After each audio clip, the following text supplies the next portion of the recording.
Recetario del doctor Guerrero Heredia, quien está en un entrenamiento fuera del país y por eso no se ha presentado formalmente con nosotros, pero ya pronto lo tendremos, haciendo las explicaciones y diciéndonos cuál fue el aprendizaje de ese entrenamiento. Estamos conversando con Marta Pérez Mencía, Jaycee Donastor. Jaycee, ¿el apellido de tu madre cuál es? Cabral, yo soy Donastor Cabral. Sí, eso es muy importante. Y está también con nosotros el joven, ya no tan joven, Noel de la Rosa y Calpio. No. Y de los Santos. Y de los Santos. Tú estás frío con mi mamá porque siempre mencionas el apellido de ella. Yo no le veo ni una cana, o sea que él es joven. Y no tiene cara de que se tiña. Entonces, Jaycee, vamos a continuar la exposición que tú señalas. Y luego nosotros quisiéramos, Marta, Jaycee, que nos explicaran esto del prejuicio que se tiene con relación a las vacunas, que la gente teme, incluyendo al señor presidente de la primera potencia en el mundo, Donald Trump, que ha dicho y acusado de que su hijo autista supuestamente es el producto de una vacuna. ¿Qué hay realmente de todo esto? Bueno, yo creo que primero necesitaríamos entender cuál es el proceso de desarrollo de una vacuna para poder llegar ahí. Estábamos hablando de que una vacuna lleva muchos procesos, igual que los medicamentos, antes de poderlo aplicar a seres humanos. Y te contaba que con el caso del COVID, estos procesos se han acelerado. Todos los procesos de desarrollo científico, los procesos de prueba, los procesos de regulatorios, los procesos de aprobación y los procesos de comercialización y distribución, todo está... Hay una guerra inmensa. Todo está acelerado. Entonces, investigaciones preclínicas que usualmente tomaban entre 3 y 5 años se han acelerado a meses. Se están traslapando fases. Hablábamos que la gente habla de eso, que si fase 1, que si vacuna de fase 2, que si fase 3, y la gente no entiende lo que es eso. Después que una vacuna pasa toda esa prueba preclínica en el laboratorio. ¿Qué son las pruebas preclínicas? Antes de la clínica. Clínica significa con seres humanos. Preclínica es antes de las pruebas en humanos. Okay. En el laboratorio y pruebas animales. Entonces, eso se ha acelerado. Entonces, cuando llega a que esta vacuna o este medicamento está listo para probarlo en seres humanos, comienzan los ensayos clínicos. En fase 1, un grupo pequeñito de personas, y cuando te digo pequeñito, es menos de 40, 10, 20, 35, 40, 50 personas, no más de ahí. Se prueba el producto, se sigue muy estrechamente su respuesta inmunológica, pero también su situación de salud. Estos son gente que tienen que estar completamente sana, que tienen que tener un sistema inmunológico fuerte, que no debe tener absolutamente ningún valor de laboratorio alterado. Wow. Que su historia clínica muy detallada. Perfecto.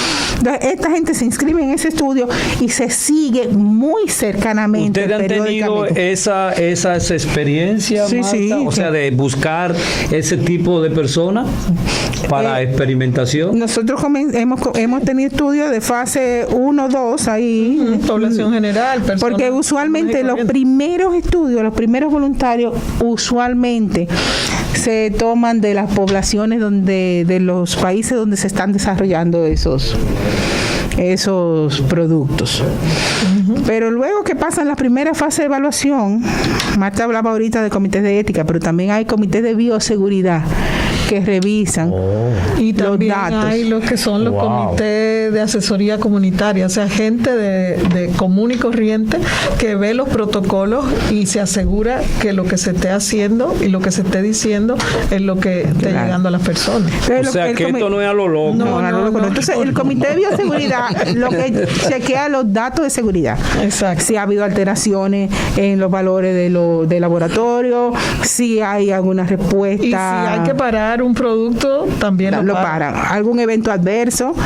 Entonces, la gente tú le pones el producto y inmediatamente se va con un cuadernillo, tienen que tomarse la temperatura, ahí se le toma y se le enseña. Se le toma la temperatura todos los días, si tiene alguna reacción en el lugar de la inyección, en el caso de que sea inyectada, porque hay vacunas que no son inyectadas, hay vacunas que son orales, hay vacunas que son inclusive el polio, aspiradas. Hay muchísimos otros medios de transdérmica, se están probando otras vías, porque hay gente que le tiene miedo a las inyecciones, pero la mayoría son una inyección. Aquí hay una. Pero ahora con esta, yo veo esto como una competencia, una pista. Por supuesto. No, aquí lo que hay es increíble. Y esos protocolos en diferentes fases que usted ha planteado, muchos países de repente, sin que se sepa, lo pueden violentar. Por ejemplo, en los Estados Unidos, Donald Trump, que está en plena campaña, ese es su arma de reglamento, diríamos yo, esa es su arma escondida que tiene en esta competencia. Sí, inclusive se habla de que va a salir una vacuna en Estados Unidos antes de las elecciones. Antes del 3 de noviembre. Sí, Esa es la porque se expectativa está que hay. mezclando la ciencia con la política y hay un tema complicado. Pero los efectos secundarios en las muestras han salido, esos efectos secundarios. Justamente, ese es el asunto. Cualquier evento adverso o efecto secundario que se produzca tiene que ser analizado, ver si es posible que sea por ese producto. Se detiene. Y si es un efecto grave que puede tener implicaciones, pues se puede tener inmediatamente el estudio. O si se Independientemente sabe de que funciona. sea, independientemente de que se hayan gastado millones. Sí. Razones para detener un estudio son o que haya eventos adversos grandes, se para hasta que se ¿Como cuáles, analiza. por ejemplo? No, pues, por ejemplo, recientemente tú tienes la vacuna que se está probando, la de AstraZeneca, que se tuvo que detener por un tiempo hasta que se analizara el caso de la persona que hizo la mielitis, o sea, una inflamación de las terminaciones nerviosas. Es un evento grave, eso se detuvo. Y luego se reanudó con otros cuidados y con otros controles para analizar si realmente se puede atribuir al efecto de la vacuna. Wow. El tema de que en la fase 1 tú tengas un número pequeño de personas es para ver muy de cerca, pero luego que ya tú dices, bueno, esta vacuna es segura, no hay evento adverso en ese grupo de personas. Vamos a ver qué tan eficaz. Tiene que pasar a una fase 2. En esa fase 2 tú ajustas dosis, siempre vigila seguridad en todas las fases y ves si produce respuesta inmunológica. En el laboratorio hay respuesta. Mira, y fíjate que estamos hablando, y tú buscas en los periódicos y en YouTube, en Google, y tú vas a encontrar que si produce una respuesta de anticuerpo neutralizante y que si linfocitos, esas son las diferentes formas del sistema de defensa del cuerpo protegerse y atacar cualquier atacante, defenderse de esos atacantes. Eso se ve en esa fase, en fase 2. Si produce respuesta de defensa y es segura, entonces pasa a fase 3. Hay miles de personas, entonces entran en ese estudio. Y ese estudio ha demostrado seguridad. Esperando tener un fase 3, hemos tenido fase 1, fase 2. De hecho, todavía no ahora mismo con el Y COVID. los chinos dicen que... No, con el COVID. Y la gente de Johnson & Johnson dicen que ya ahora, a finales de año, piensan... Ahora hay Todo el 8. mundo dice muchas cosas. No, pero de hecho hay unos 200 grupos que están trabajando en propuesta de vacuna en diferentes fases. Y hay unos 8 que están en fase 3 ya. Wow. O sea, estos procesos se han acelerado tanto y se ha juntado fase 1 con fase 2. Se están trabajando. Pasó a Fase 2 con fase 3 para poder, como tú dices, toda una carrera a ver quién es el primero que la tiene. No se había visto esto No, en la nunca. historia. Realmente. Entonces, que esto ha surgido de manera simultánea en todas partes del mundo. Pero antes, porque es sumamente interesante lo que tú estás contando, Jaycee, pero se supone que hay gente que están en la fase, ¿verdad? Hay personas con las cuales se experimenta. ¿Qué mecanismo han usado ustedes? ¿Cuál ha sido la experiencia de poder retener las personas durante todo un proceso? Eso es un tema importante. Muy importante la retención. De eso también se ocupa Marta ya. Experta en retención. Ese es mi sombrero, reclutamiento y retención. O sea, parte de lo que tiene que ver con mi trabajo es eso. O sea, hacer que estén abiertos los protocolos con todo el ajuste regulatorio necesario, pero también que hayan voluntarios que sí quieran participar. Entonces eso es lo que nosotros llamamos el proceso de reclutamiento, primero de que entren y luego de retención, que se mantengan alrededor del estudio mientras el estudio esté funcionando. ¿Y tú le pagas nosotros para eso? No. Hay un perfil. Por eso se llama voluntario. Okay. Hay un perfil. Son personas que deciden participar en investigación una vez que entienden todo el proceso, una vez que pueden leer, una vez que tienen acceso a toda la información. Es increíble cómo la gente a veces con el solo hecho de tener la información necesaria y de conocer de manera amplia el beneficio se involucra en esto hasta el resto de la vida. La primera voluntaria de vacuna en este país, y yo digo su nombre porque ella es una activista pública, se llama Eduviges. Eduviges decidió inclusive, ella admiró tanto el trabajo nuestro, decidió ser psicóloga, estudió psicología, eso fue en el año 2005-2006, que ella fue la primera voluntaria de un protocolo para personas, poniéndose la vacuna de VIH. Y ella es una activista total, ella es miembro del CAP, o sea, del Comité Asesor Comunitario, o sea, ella ha participado con nosotros ya en otros estudios de otro corte y se ha mantenido, y como ella, la gran mayoría de los voluntarios que han pasado por la unidad de alguna forma se han mantenido. Pero esta retención implica muchas cosas, o sea, implica el conocer a la persona, implica el poner atención a la parte humana, o sea, a esas necesidades a veces que nosotros tenemos como seres humanos, de que alguien nos salude, aunque sea te felicite de tu cumpleaños, o sea, de que te diga tú eres algo más que una gente que anda por ahí, tú eres una persona valiosa. Nosotros los consideramos como héroes, inclusive a cada uno de ellos se le entrega una certificación que dice que son personas que han contribuido con la ciencia, o sea que su trabajo ha sido un trabajo importante y que ellos tienen que hacer, cumplir lo que son los requisitos del protocolo, ir a sus visitas, hacer los reportes diarios, tienen unos diarios donde ellos anotan cada cosa, o sea, por más simple que parezca, si te dolió la cabeza por decir algo, ellos lo anotan, lo reportan y van y lo expresan con el médico, o sea, lo que sea.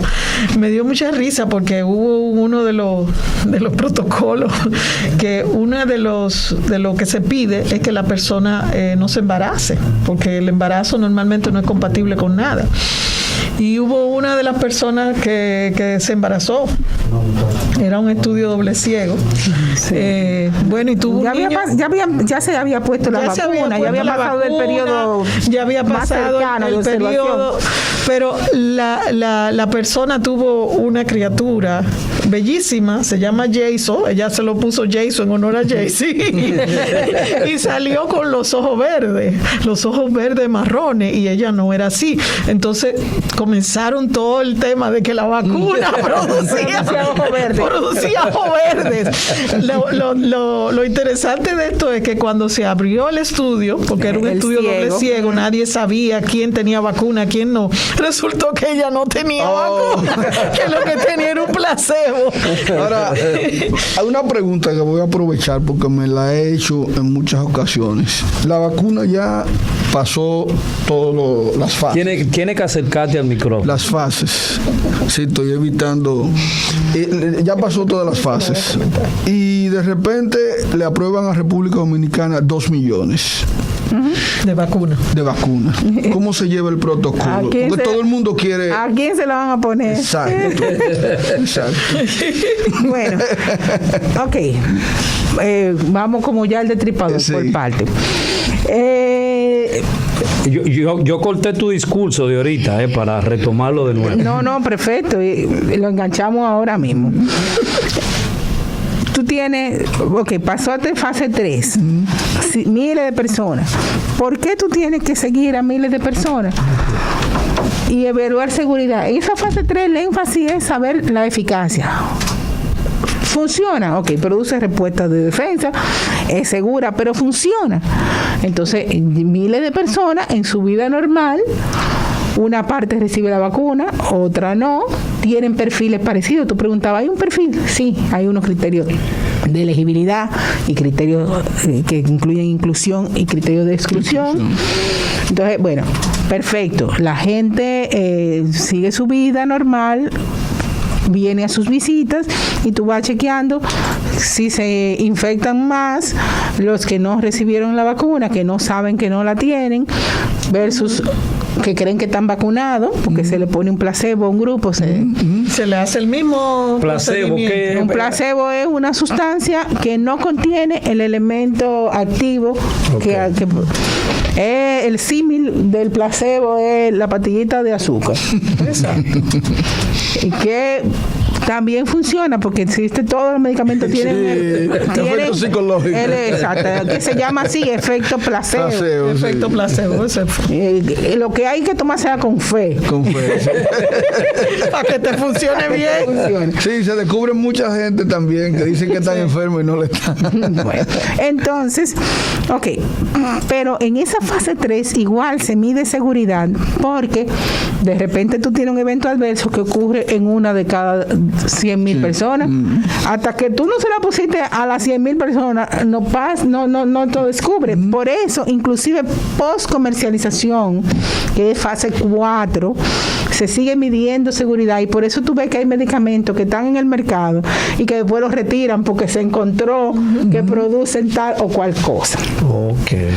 Entonces, las vacunas son también medicamentos de otro tipo, porque no están previstas para curar una enfermedad, digo entre comillas, porque se supone que son preventivas, que para que tú no te enfermes, aunque tenemos propuestas de vacunas terapéuticas que son para estimular más el sistema de defensa para que cuando tú tienes una enfermedad la elimines. Y en VIH se han probado vacunas terapéuticas también. Porque en VIH solamente se sigue en tratamiento solamente. Porque todavía no se ha descubierto una vacuna que tenga la suficiente eficacia para que tú puedas decir, esta es la vacuna que va a funcionar.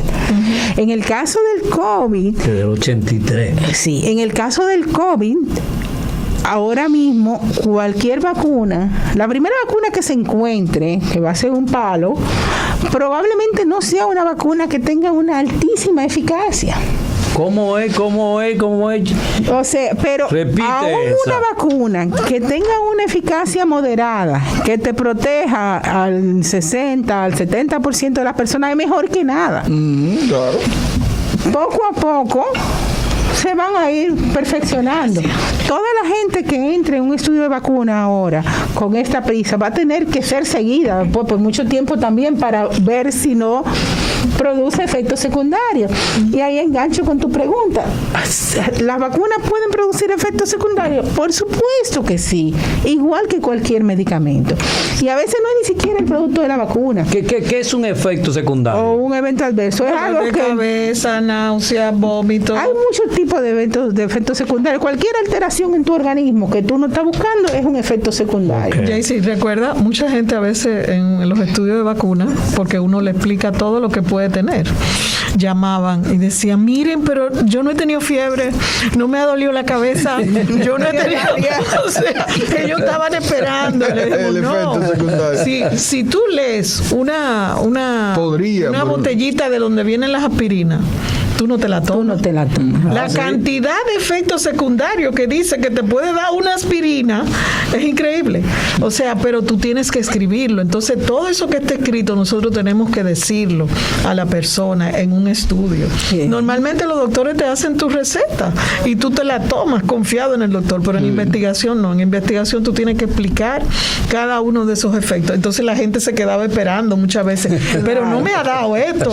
Y yo estoy mirando y no me ha dado lo otro, no me ha salido una roncha. O sea, claro. A veces la reacción no es ni siquiera al producto principal que tira la vacuna, sino a sustancias que se ponen para que sean tolerados, al adyuvante. Yeah. Entonces, en el caso de muchas vacunas que tienen unos adyuvantes en base a aluminio, hay ha habido casos y que le atribuyen trastorno del espectro autista a esa dosis de aluminio que aparte de eso es insignificante, pero tú no puedes, o sea, no ha habido realmente demostrado de que hay una relación causal de la vacuna. Sí, y el autismo. Eso era parte de lo que comentábamos con la chica aquí ahorita. En los años 98, eso surgió justamente con la publicación de Lancet, una revista británica, firmado por ese doctor Wakefield, que él decía que había una relación de la vacuna triple con el autismo, que había una correlación de niños que habían sido vacunados y que tenían autismo. Pero ¿qué pasó con eso? Como 2 o 3 años después, en el 2000 tanto, la misma Lancet hizo un artículo diciendo que este señor no tenía probidad. O sea, ¿por qué? Que había una serie de conflictos de intereses con él, que en ese caso no tuvieron claro porque él era partícipe de otro estudio con una vacuna de sarampión que estaban tratando de sacar. O sea, fíjense, en esto... como que la ciencia a veces cae. O sea, por eso es que es tan importante el asunto de los conflictos de intereses. Hoy en día hay muchos investigadores que están presos. Eso hay que declararlo. Justamente, eso hay que declararlo. Espérate, no, yo estoy aquí tomando partícipe de esta vacuna que yo quiero que esta salga. ¿Entiendes? Entonces déjame desacreditar la otra, pero no había realmente probabilidad. O sea, tú tienes que tener un estudio consistente para tú hacer una afirmación al respecto. Y cuando Marta dice consistente, implica también un tema metodológico. ¿Cuál es tu selección de muestras? ¿Cuánta gente tú tienes que tú puedas demostrar que es vinculado a eso? Porque hay asociaciones que son espurias, o sea, que son falsas, que tú haces porque tuviste caso. Y vamos a seguir con el tema de COVID. Ahora mismo, ustedes han oído, no, que la ivermectina es lo máximo para prevenir el COVID. Y yo he tratado 250 personas con ivermectina y ninguna ha muerto. Ok, pero ¿cuál es tu diseño de estudio y dónde están la comparación con los otros que tú no le diste el proceso? Porque sabemos que más del 80%... ¿Cuál es el otro grupo control? Más del 80% de las personas con COVID no van a necesitar un ventilador y se van a recuperar, van a pasar como con una gripe normal. Sí, entonces tú necesitas metodológicamente diseñar... Pero repite esa parte. ¿Cómo fue? Más del 80% de las personas no van a tener ningún síntoma o van a tener síntomas muy leves. Va a ser una gripe, va a pasar. De repente hay muchísima gente que ya tuvo COVID y no sabe que tuvo COVID. Me anotan en ese grupo a mí por si acaso. Exactamente. Y es posible que estas personas hayan desarrollado algún tipo de inmunidad. Lo que no sabemos es cuánto tiempo dura esa inmunidad y si realmente la va a proteger y por cuánto tiempo. La están cuestionando ahora el tema de la inmunidad. De la inmunidad natural, exactamente, porque no se sabe. Pero déjalo ahí, vámonos a una pausa y cuando regresemos continuamos con esta explicación de vacuna y el coronavirus. El recetario